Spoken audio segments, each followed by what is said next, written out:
Who's ready for a talk?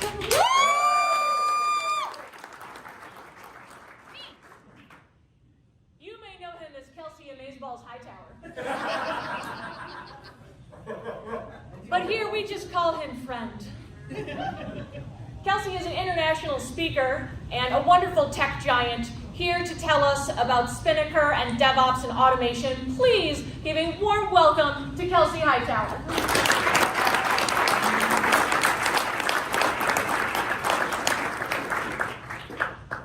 My mic working? Oh, it is. Oh, yeah. You guys take this meetup thing super serious.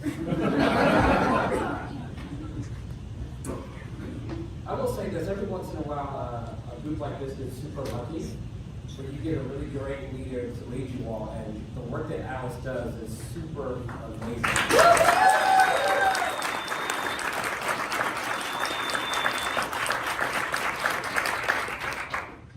You should know that.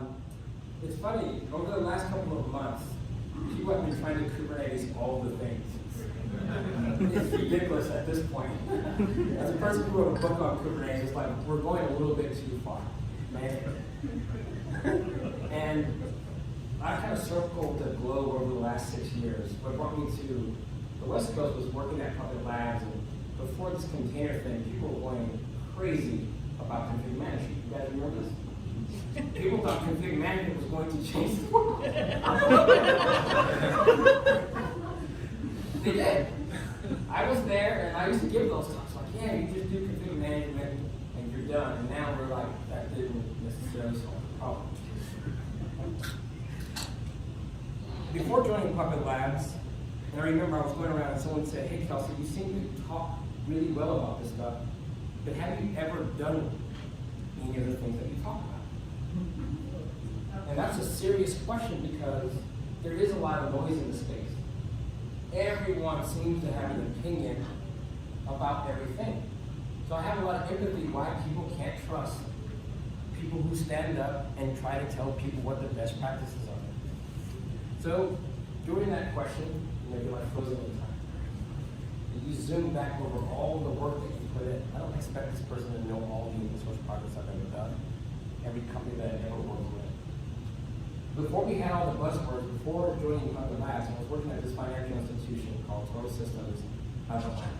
Right? They process 70% of credit cards in North America, more than likely your debit card. The first 4 years is probably processed by Total Systems. They had a lot of mainframe. I remember this is like my first professional job. I remember this is financial institution. I'm working in web hosting, and I go do this interview, and everyone had on suits, ties, the whole nine. I was like, wow, these people must be really serious about this technology thing. I'm about to level up. My pay doubled, and I had all these expectations about what it means to step up to the next level. Okay? And I remember the reason why that job stuck with me the most, we were in a war room. Anyone knows what a war room is? Oh, yeah. Oh, yeah. Wish I didn't. You've never been in a war room. You've never been on call. There's this thing that happens on call. Like, your first on call is like, hey, here's this page. Like, oh, sweet, a free page. It's like, sweet, you got this page here. And then it becomes your time for this rotation. And something happens, and everyone gets on this like hotline at the bridge. And people are just breathing, trying to figure out what the hell should happen next. It's always the same thing. You restart the Java process. But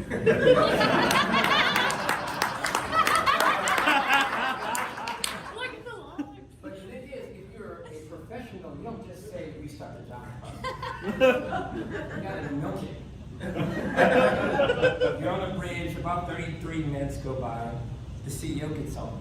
Hey, this is super serious. I want to know what's going on. I'm like, you know what? This is super serious, super important. And you're like, I'm looking at it. Someone give me the logs. Someone give me the switch logs. Someone give me the security logs. We might be hacked. The person who doesn't know anything always swears it's a ping flood. It's like, dude, that hasn't happened in 40 years. And you ask for all this stuff, but you don't really need it. But it sounds really cool when you're commanding all the truth. You're like, give me those logs. You got those logs here? And right when the patient runs out, you restart the Java server and it clears turns up and says, I think I got it. She waves all woken up, and they hit the website, and it comes up. You're a hero. Then it starts to get serious. We're in a war room, and people are going through this theater again. It's literally theater at this point. Everyone knows their role, and you keep acting it out. We're in there, no one's taking it super serious. And he walks in the room and he says, hey, the system's been down for an hour. What are y'all working on? Well, they're getting the logs. They're looking for the ping floods. And he's like, look, I believe you all. I trust that you guys are taking this super serious. But here's the thing. While you're scrambling to figure this out, there's someone at the supermarket. So TSYS also processes all the EBT cards. So like if you're getting government assistance, your food comes on this plastic card. There's one of our customers in line with their EBT card, with a shopping cart full of groceries, and their children are with them. Now, unlike our other customers, they don't have another card in their wallet they can try when the first one fails. So they're swiping the card right now while this system is down, and they're looking at the cash the checkout person and their children, and they can't pay for the food. If you've ever had a grocery cart full of food, it's really embarrassing to say, I can't pay for that, just put it all back. This is literally what's happening right now while you all are doing the theater in this war room. I gotta believe after 3 or 4 years that we can do this a little bit faster. There has to be a better way than scrambling the way we're scrambling. And that story really stuck with me because it's like, this is the job. The job isn't coming to the same job for 5 and 10 years, playing around, going through the DevOps motion. I'm really good at my job because I know how to solve these little crises all the time. Why the hell do you have so many crises? You're supposed to get better over time. So the point of this talking, this person asking me this question, I lived that life, I get it. I get the empathy, I get how tired people are of having this discussion year over year. And I have a love-hate relationship with the DevOps movement, just to be very transparent. Before it was called DevOps, people actually used to work together. There were legions of people who used to work together. That's not a new thing. That's an obvious thing. But somewhere down the line, we got into this world where a lot of people may not know what they're doing, and that's okay. But that's an actual reality.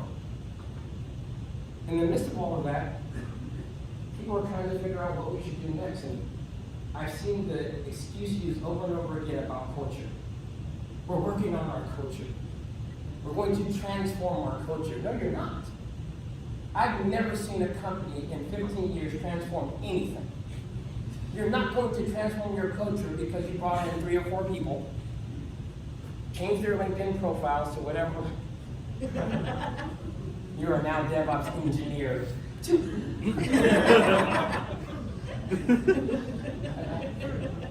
Usually isn't the trick. This cultural aspect is not what you talk about, it's what you actually do. And this accountability has been super hard for people to realize. So I visit all these customers, like, oh, we're working on our CI/CD pipeline. How long have you been working on your CI/CD pipeline? About 18 months, and they're smiling. I'm like, what the hell are you doing? Like in 18 months, you can go to a beach, take the sand, and probably invent a computer from the sand. Nothing really truly takes 18 months to be serious, like honestly. There's a point where you say, I don't know how to do this, and I need some help. So I have to remind myself what that journey looks like. So I took Spinnaker, so I haven't touched it in a while. So I'm building up and talking. I was like, you know what, I gotta install Spinnaker from scratch in 2020. Is it actually easy? Is it actually hard? I can't go tell people 18 months is too long, and I haven't installed it in a while. You're not gonna get anything from that. So this culture piece, if we remove that, some people use it as an excuse, and we say, what are you going to actually do? What are you going to actually do? Like I need to know who's going to bring out the keyboard once we make a decision and actually do something. Who wants to own that? So throughout my career, I've been the person to raise my hand and say, I would like to own that. I have no idea what I'm doing. But I would like to own that particular problem.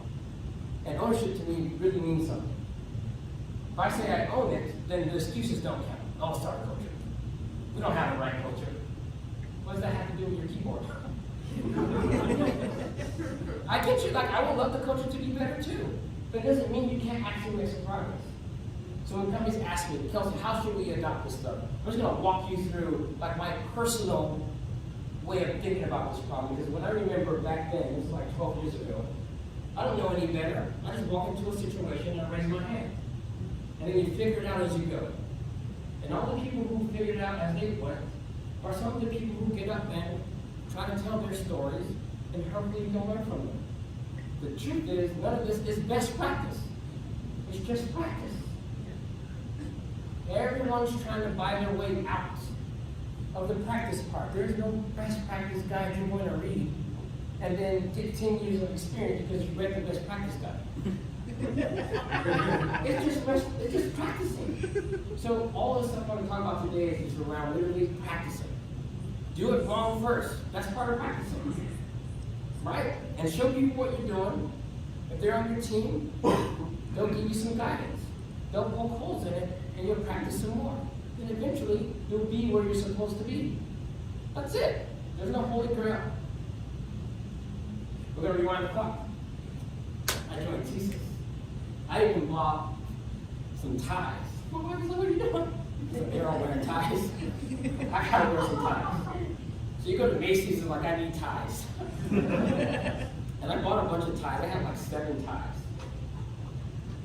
Problem is, I didn't know how to tie the tie. And if you've ever had to try to tie a tie on the way to work, it doesn't work out. You're watching YouTube like, why is it under? I just want that clip on that your mom used to give you. So I go to work, and they're like, Kelsey, welcome to Total Systems. I'm like, oh, I'm about to learn everything. And it's like, you're gonna help out with some deployments. So I was like, oh, things about to change. I don't want to be students, so I hope I can hang the team.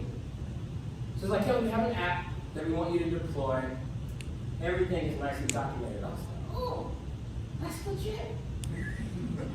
And that was the day that I found out about the run book. You ever heard of it? So you remember, when you're young, you don't know. Like a run book. Okay? Some very knowledgeable people put these things together. These Word documents are battle tested. Okay?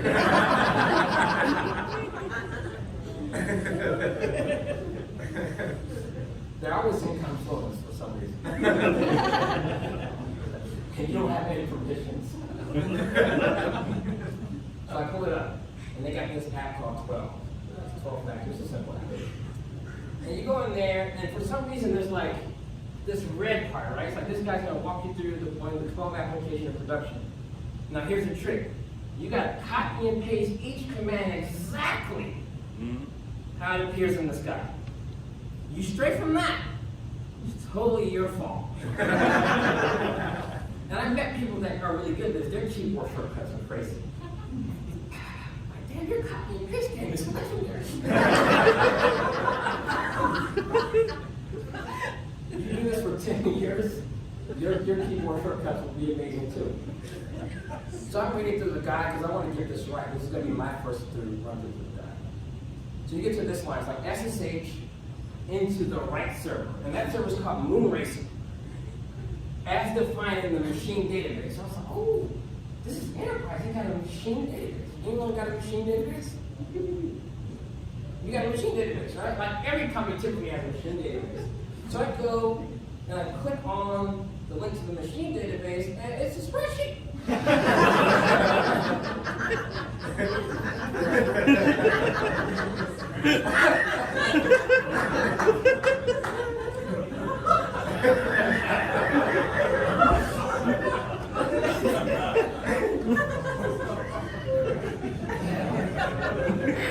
So I come in and I'm like, damn, these are what machine databases look like.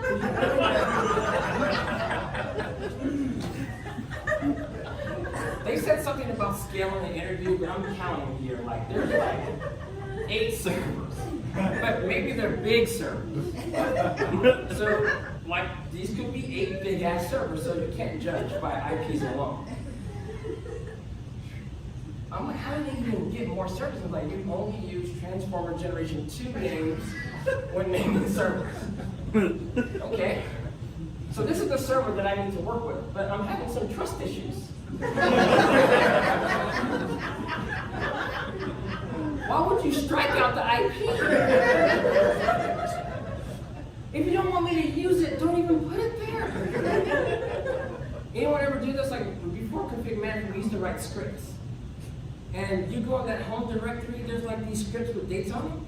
Like deploy the app 2/14/2012.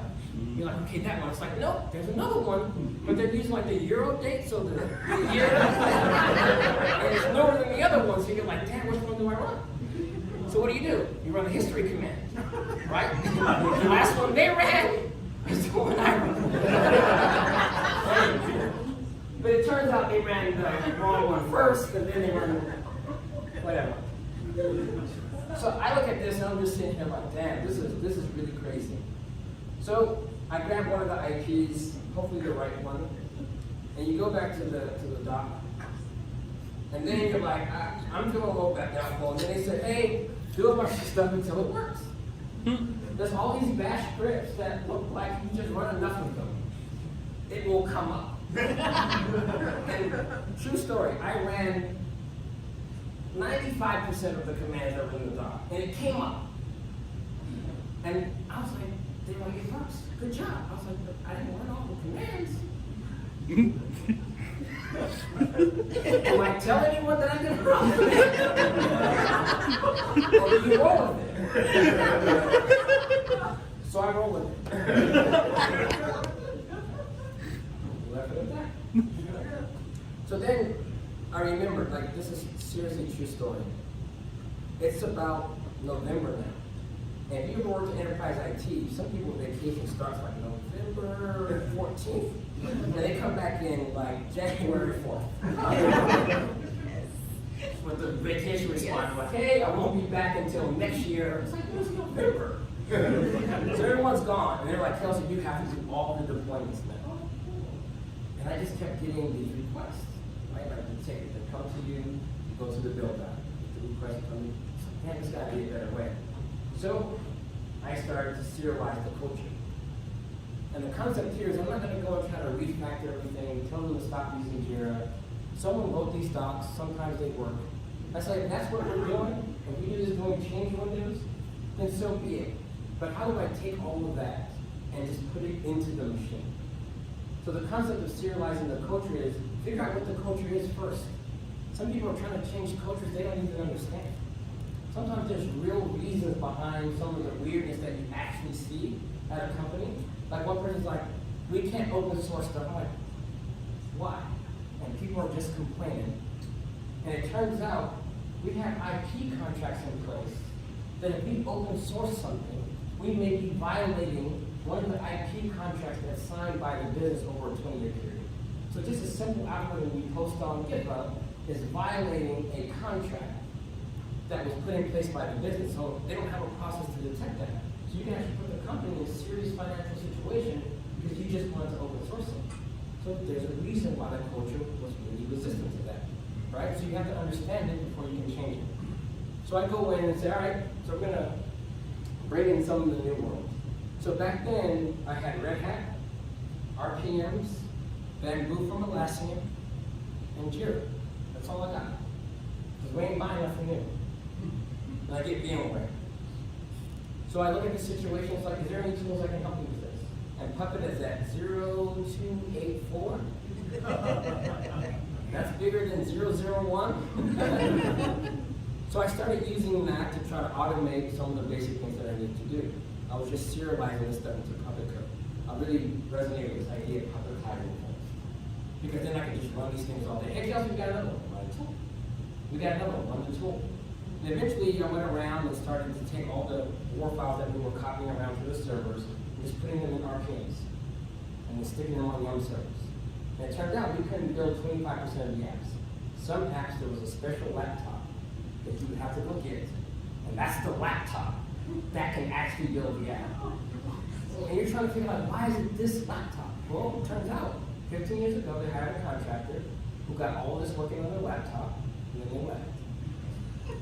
So this laptop, we have like 15 replacement batteries from Dell.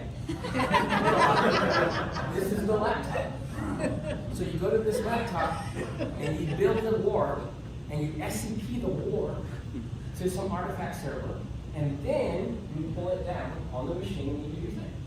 So if you're doing a bunch of deployments, you got to go through all these systems. So I said the first step is we got Bamboo. I don't like it, but it works.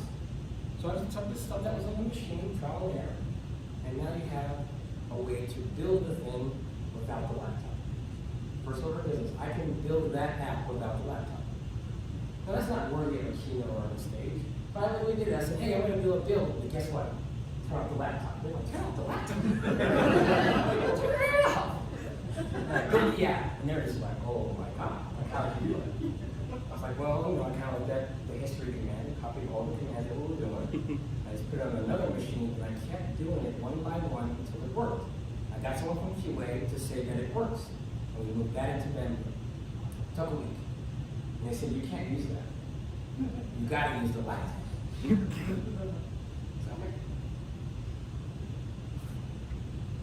Kubernetes.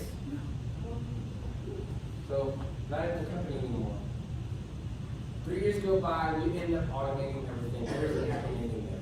But most companies are, in 2020, where I was back then, before we got to the automation thing, they believe that Kubernetes is the missing link.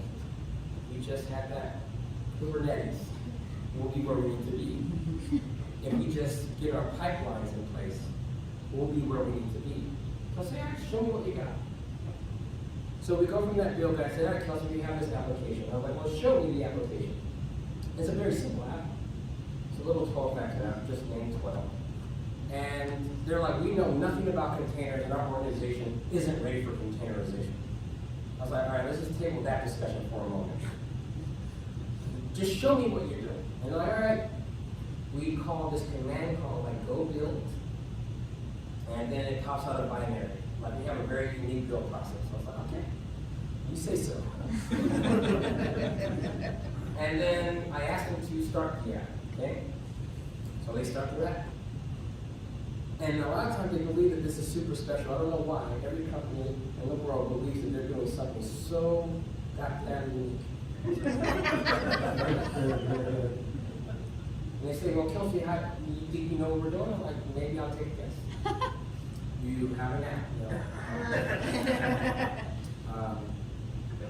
Data comes into the app, they're like, oh my God, this guy's. You do something with it, and data comes back out. You're like, damn, how'd you know?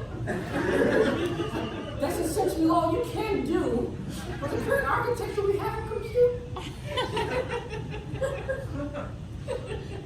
So they lost their app. We hit it with curl. So boring. This is what most of the world is doing. We're building these microservices, they call it. And Hello World comes out, and then there's a version. Okay? So most apps follow some pattern like this. That's all right, great. So the first thing we're going to do is just take the process you have. Not a new one, not a cloud native one. We're not going to even do a digital transformation. I'm just going to take the bash commands that you have. I'm going to put them in a script. And they scrunch up, it's like, no, Kelsey, I want to transform. And turn into a butterfly, I promise you. Patient caterpillar. That was coming. So I take the bash script and I just copy and paste it and put it in the Docker file. I'm like, what's the Docker file? Don't worry about it. But your bash scripts are in there. I'm like, all right. And they said, we're going to do this. So I'm going to put all of that in a tarball. If you say container image, people are going to freak out. You have to say tarball. So I'm going to put all of that in a tarball. They're like, that doesn't make sense. Like, you know Java, the jar files? Do you know what those are? And you tell them the zip file. They go, oh. So it's cool. We're just going to use a tarball instead of a zip. So we put it in there. So now they walk around and it's like, yeah, we're not doing anything special. We just took the bash scripts and we put it in a different script file and we put them in tarballs now. And then you can feel comfortable. because it feels familiar. No transformation required. So now we've got a bunch of these tarballs going, and I push them up to a central place. Sometimes I tell my FTP them up to make it feel a little bit more. Tarballs are in place now. So then what? How do you actually deploy the things? Well, we copy the binaries to the other side. So this goes on and on to the point where you start to understand what the requirements are. Like, how much memory RAM do you think this thing needs? And once they tell me, I usually just write it down in a doc, make people super comfortable. And I take the doc, and I just put it in one of these Kubernetes files. Like, how do you do health checks? Well, we do curl this thing. I'm like, just show me. You do curl this thing? That's doing curl under the covers, for all they need to know. And then we make this tool capture everything that they want. So when I sit down with a new team, you say, how does the app work? Can you walk me through? They say, Kelsey, you got to mount the certs from the host because we use the certificate bundle on the machine. I don't care if that's the best practice or not. That's what this company actually does, and I don't want to argue about it. So we'll start with that. And then we'll mount the certs from the host, and we'll put it right in the container so they can be familiar. So what else did you do? And I just captured it all. That's all this is an interview. And when we're done interviewing, we say we will make this work just like it works on the old machine. Don't worry about the Kubernetes part at all at this point. We're going to tell Kubernetes to deploy our tarball on the server. And this is just the result of the interview. So we're serializing the conversation. I don't want to be building scripts. The whole infrastructure is code. Most people can't even read the code. Then they have a different problem. We just want to have the interview and we want to serialize. So when we think about Kubernetes YAML files, stop complaining about goddamn YAML files. It doesn't matter. You have to serialize the decision somewhere. Where are you going to put it? You want to put it in a Word doc? Would that be better? So you got to be focused on what you're actually doing. You're serializing the decisions you're making. Do it in JSON if you want to, but you need to put these somewhere. It's 2020. There are tools we're using now that the decisions can be executable. Right? So now it's in an executable state. Forget Kubernetes. I'm just saying I don't want to build a tool like this from scratch. I've got better things to do. Serializing what we do. That's it. So now we've got this Kubernetes thing. We could run it manually. Right? Show me how you copy things to a server. We'll spin them up with system D. Great.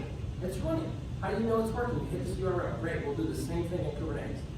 Do CTL apply. It's running on one server. So we want to automate this process now. So this is where the CI/CD thing comes in. But I typically like to go through the whole manual flow just so I understand. And I don't change it yet. So you go to something like Spinnaker. Let me be honest with you guys. Spinnaker is a beast. Like, if you get Spinnaker installed, like, you should get, like, a little badge in your LinkedIn. I should install Spinnaker. You're going to have a job forever. It's a beast. I'm going to be honest with you. It's not like a thing you just go do. But I still think it's worth the investment.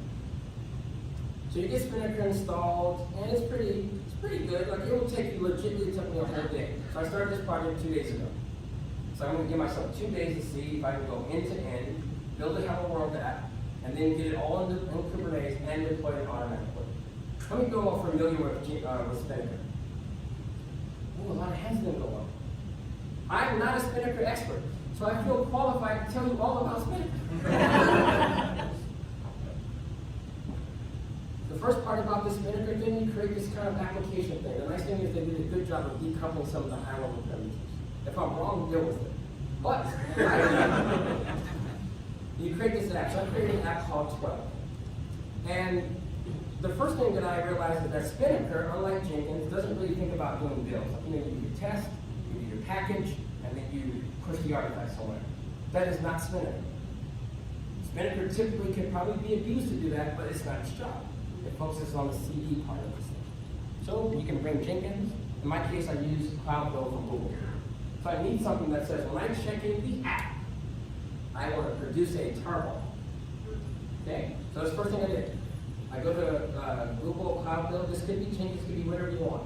And I create this little build job that says, anytime someone tags my GitHub repository, Kelsey Hightower 12, I want to run the commands inside of that CloudBuild.yaml.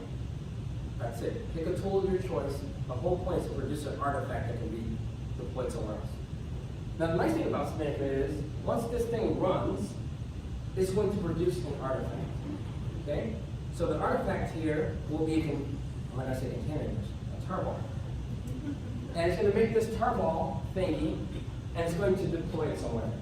The nice thing about this is, you get this digest here at the bottom. And then there's going to be a pub/sub notification saying, hey, anyone cares about this build process, there's a new image that has been built with this ID. Do what you want with it. To me, this is the perfect integration point, because if you've ever built a pipeline before, they get real brittle when you try to script all of this out in the same command. So having this thing be decoupled feels like magic, because now I can iterate on this independently. You're doing Java, you're doing Go, you're doing Rust, it doesn't matter. You just want your build farm saying, there is some new artifact that's ready to go for all that care.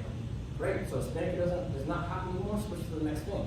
But you have a pipeline where you have, if you've ever seen a good pipeline, there's fittings in between. So one part of the pipe mess up, you can take it out and replace it versus one big piece of metal. So now I'm producing these events. Then you go and you create a pipeline. So I'm going to zoom fast here really quickly. And we're going to leave a little bit of time for Q&A, because I'm pretty sure you all have some good questions. So we're going to click over here to pipelines. Now, in these pipelines, I'm going to kind of show you the one that listens to pub/sub events. So here I have 3 Kubernetes clusters. So if you're in a Kubernetes world, I really recommend you not run Spinnaker in the same cluster that you're deploying. Do y'all remember when we used to have servers, like you log into the server? And I remember there was a point where we were using Subversion. So you would log into the server, and you would check out the source code, and you would do make install on the server. And people who used to break into servers were like, wow, whole like compile tool chain on the server. This is great. So then we took the compile step off the server. You build on a different server, one that you can trust and is isolated from the world, and you take the artifacts and you deploy those to servers. Remember that 25 years ago? Some reason cloud native people say, screw all that. We gonna compile on the cluster. So your builds take off, and there's no more CPU or memory for the actual workloads that you're running, because the builds are off the charts. So just don't do that. Create an admin cluster, deploy Spinnaker over there. Okay? Or you'll be on the news for the wrong reasons. These 3 clusters are my targets. They could have been Lambda, they could have been Cloud Run, it doesn't matter. I separate my build and my targets. Now the first cluster I'm going to treat as my kind of automated, well, most customers are scared of this automation. Remember that story at TSA? Someone said, don't use the automation. We can't trust it, so just don't do it. So you'll see why I think Spinnaker helps out in that regard as well. But the US Central is the one I'm just going to push everything through that thread. So I'm just going to do a build real quick on CloudBuild. I'm going to go here to my trigger, and then I'm just going to run the trigger using the 003 tag. Right? If I would push the GitHub, this would work. So I'm just going to kick it off manually. So the whole point here is there's a trigger, goes to GitHub. If I look at my history, we should see a new build kicking off. And at this point, we're going to create that image. If everything works, live demos, hope it works. And it's going to push this new thing. And then there's going to be a build notification that kicks off the Spinnaker. Now, the first build, this is going to be my kind of safety cluster that I'm going to trust. Maybe I can use it for some there. Maybe it's not getting all the production traffic. But if we go over here to Spinnaker, click. This thing here, you're going to see a new execution kick off once that container is done through that pub/sub notification. There's a big ass command line in Spinnaker, it's called how, and the config file is like 7 miles long. But the good news is that tool will walk you through getting all of these cloud integrations set up if you want to use pub/sub or something else. And then you can take that config, if you ever have to do this again, you don't have to run all those commands again. So I did find that super helpful. So the pub/sub thing kicked off. So the dope thing about that is no matter how many build systems you have, if a company is like in a bad spot where they got 5 different build systems, that's okay. You can actually just have all of them send notifications and Spinnaker will pick it up. Don't go and try to boil the ocean to unify the companies in one build system. It's probably not going to happen. It's probably not as much value as you think. Just get the artifacts. So this build will run, and what will happen is this thing is basically executing a Kubernetes manifest, because I separate my kube manifests are separate from the actual thing that's being built. Spinnaker is pretty smart as well. It knows how to parameterize the YAML files that you have. So this is producing a new Docker image with a SHA-256. It knows how to patch the particular container instance. You don't have to do anything there. It'll patch it, and then it will do something super smart. Spinnaker will actually wait until your deployments are actually running before it says it's done. Right? So it has pretty deep Kubernetes integration that is doing this thing. Super powerful. Now it's time to deploy this to the next cluster. And this is where the reality is for most people. We have this vision, check in code, and it automatically goes to production. Most people aren't quite ready for that. Most people need this kind of move. We'll go to US West. This is what most people are doing, people in real life. You click over here, and you got this long tag here. Anyone know why I'm using this long SHA-256? It's immutable. Most people are using things like 1.0 tags, and you can just keep pushing over 1.0, and 1.0 doesn't mean anything. So if you want to sign and qualify something, you're going to probably have to be using these kind of hashes. Okay? So I'm going to copy this. So the copy and paste, remember I told you about those shortcuts. This is still the standard in the industry. And I think the holy grail for most companies is getting to the manual start situation. This fallacy of checking the code and everything just goes, it doesn't leave the safety guards for people to really trust and verify. Because you may want to do some steps in between. Like in my world, I typically only run signed images. And my signing step is a little bit separate from my CI/CD setup right now. So what I'm doing is I'm going to start a manual execution. It's going to ask me, what image do you want to deploy to that cluster? And then what does a good system administrator do? Hit paste. And we'll click run. To me, this is the holy grail to start getting some comfort from people. Like if you're going to walk into an organization and say, trust all the automation, this stuff is the best stuff I've ever seen to help people get super comfortable. They feel like they're in control. They can run it. They can look at what they're copying and pasting. They're not running all the commands on these servers, but they have just enough control. There was a story I read about cake mix, the instant baked cake. Now they couldn't make the mix where all you had to do was add water. And they said some people looked at it and like, that's not cooking. So they had the part where you have to add an egg. And it turns out a lot of people who do their own baking was like, oh, you add an egg. Okay, now I made the cake. Turns out that was bullshit. It's a good story, don't ruin it. Sometimes the story is more important than the truth. And don't spoil it for me because I like that story. And actually, that is a really good note. Sometimes people do need a good story. If you have people that are demoralized and not motivated, sometimes you got to give them a good story. I'm not saying lie to them. But find a good story because humans need something to latch on to. Seriously. So in this world, you're giving people a story they get to control. You're giving them the script and they get to be the one that starts it. They can stop it. They can view the logs. They can get familiar for people where this is their particular job. This is a super important step if you want buy-in in your organization. I'm going to do one last thing. Most companies see that this is intimidating. All of these files, all of these dashboards. And I remember when I was at Total Systems and I automated everything. I was super proud. You could go to Bamboo, click that button, everything went. I had a promotion process to production. And I remember the team was standing around and was like, Kelsey, something, that's super impressive and all, but something's missing. I was like, what the hell? Like, I did it all. It's been 2.5 years, it's working, it's ready. It's like, where's the ticket? The ticket? It's like, yeah, like, we're not doing this without a ticket, are we?